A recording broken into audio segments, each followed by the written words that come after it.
Hey guys, Professor Bill, Comic Book University, and X-Men Black Juggernaut. Look, does it look like he's fighting Thanos in this with Thor in between? All right, is it badass like that? Huh? Does it by chance address the fact that he's getting beaten up all the time and getting jumped and just getting punked out constantly, including by Thor most recently? Yes, it does. And that right there gives it an awful lot of credit in my eyes. Now, let's actually see who wrote this book so we can discuss it. All right. This is X-Men Black Juggernaut. Stoppable. What? All right. Robbie Thompson is the writer. Sean Crystal is the artist. Rico Renzi is the colorist. And VC's Joe Caramunga is on letters. The cover artists are J. Scott Campbell and Sabine Rich. Variant cover, Salvador La Roca and Guru Effects. Yeah, dude. Yeah, man. Also, don't forget the Apocalypse Degeneration Part 4 by Zach Thompson and Lottie Nadler as writers, and Geraldo Borges on art, Rachel Rosenberg on colors, and VC's Corey Petit on letters. X-Men created by Stan Lee and Jack Kirby, and I believe that also includes Juggernaut. Go check out Juggernaut Explained in a Minute on Comic Book University. I'm pretty sure I have it there. Anyway, quick shout out to Supa Marguel. I probably butchered the name also. Sorry, it's only written. One of my alumni, one of the Comic Book University alumni, who pointed out that these are evolutionaries in the Apocalypse book. If that's true, freaking good eye, dude, because I seriously looked at these, and even my own sites, like the sites that I constantly frequent, that I actually contribute to, just have them as an unknown alien species. So if you're right, dude, good looking out, because there is a reference that Apocalypse had met these creatures before. Anyway, let's talk about the main story. We're going to get more into that Apocalypse story with the next and final issue, the Emma Frost X-Men Black issue, because that's when it'll be concluded. So, boom, we got Juggernaut, and Juggernaut looks awesome, man. Like, shout out to the artists. I mean, like, in some ways, it doesn't look great. It's got that childish type look, but at the same time, you also have to remember a lot of what's happening here, in fact, everything except for the last page pretty much, is all really just dream. It's not until, in fact, even that, it's all pretty much just a dream. So this is actually really good. And when you look at the landscape and the way that the sunlight kind of glints off the ground and confuses the ground with the sky. Dude, this is actually in Thailand, if I'm remembering correctly. I have to go back through all the pages and actually figure it out. But yeah, I believe that's where we are. I believe that they're actually in, Thailand, in the Temple of Siddharak. And I don't know about Thailand itself. I've never been there, but I've been to the desert in the Middle East before. Many deserts in the Middle East. And yeah, the sky, like when the sun is on the horizon, you can't tell the difference between the sky and the land itself. So that's actually really good depiction right there. I love that. Great art, man. As far as the story itself, it addresses Juggernaut constantly getting beaten up. Now, Juggernaut actually has to go and face Siddharak in this. So he gets to use Siddharak's power against Siddharak in a dreamscape across the Crimson Cosmos. Now, does all of this make sense? I'm going to say barely.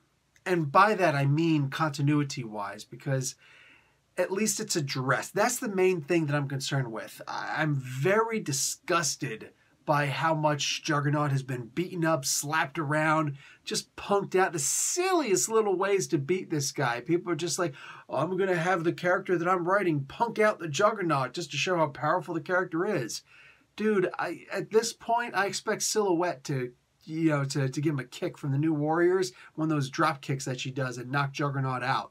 You know, like I expect Misty Knight to uppercut him with her left arm and knock out Juggernaut. Like, Juggernaut's a punk nowadays. He's not a threat. He's not impressive anymore. He's a joke. Juggernaut's a big brown joke.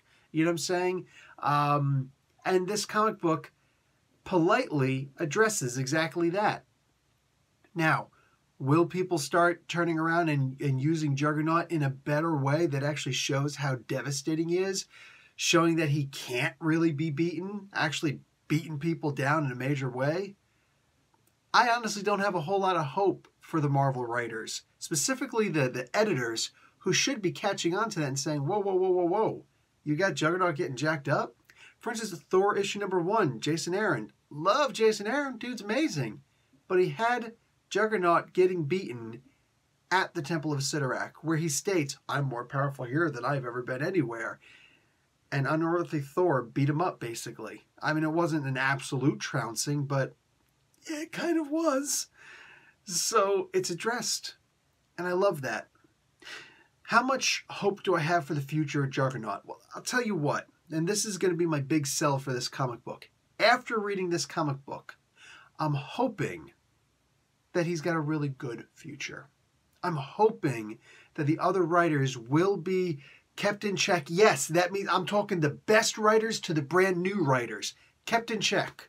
That Sin of Grace can't come along and just be like, I'm going to use an infinite mass light punch and send Juggernaut to another county.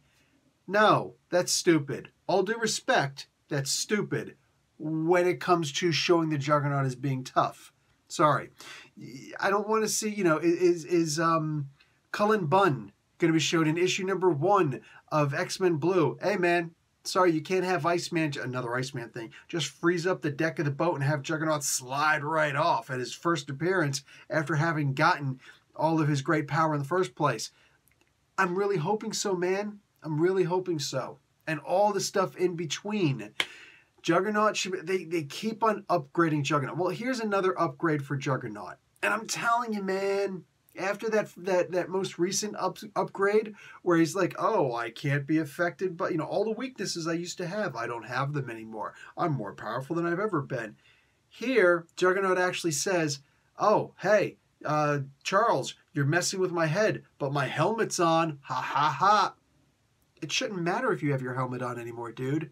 All your old weaknesses are gone. And that was really the only weakness, besides magic being able to penetrate the force field. Like, dude, continuity, my peeps, continuity. We need editors who actually pay attention to all this stuff. And I know that Tom Brevoort knows better. I know that C.B. Cebulski knows better.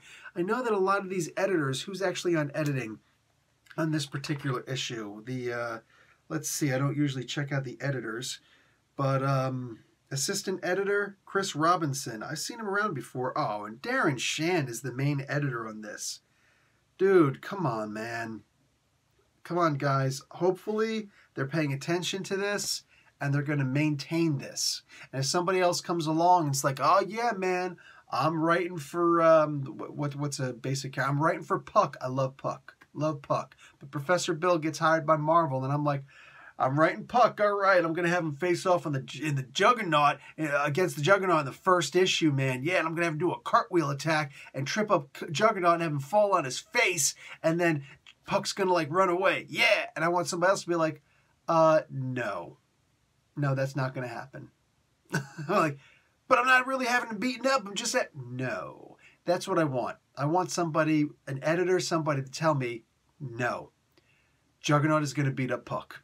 With all due respect, all right? I don't care how Omega freaking Iceman is.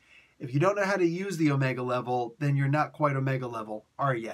So, no. I do not want to see Iceman beating up Juggernaut. I don't want to see any of that nonsense, dude. I want to see people actually barely getting away with their lives against Juggernaut. I want them to break a sweat. I want Iceman to break a sweat fighting the Juggernaut. That's what I want to see. I want to see somebody like Emma Frost saying, I literally have no chance against this guy. He's going to destroy my diamond form, and what use is my psychics? He doesn't have any of his old weaknesses anymore. That's what I want to see. I want Juggernaut to be a true threat so that when Thor gets Mjolnir back, Thor lost against Mjolnir. He had to send him to a different dimension, for crying out loud. I want to see that you can't stop the Juggernaut. The Hulk has never really beat Juggernaut before. I want to see more of that. That's what I want to see. No more young Iceman slides him off a freaking boat and beats him. I'm done with that. I'm done with that, dude. I want to get excited when I see, oh crap, man, somebody's got to fight the Juggernaut in the next issue. That's what I want to see. And hopefully, this book is the catalyst for that happening. Guys, that's it for me. I'm out. Professor Bill, Comic Book University. Class dismissed.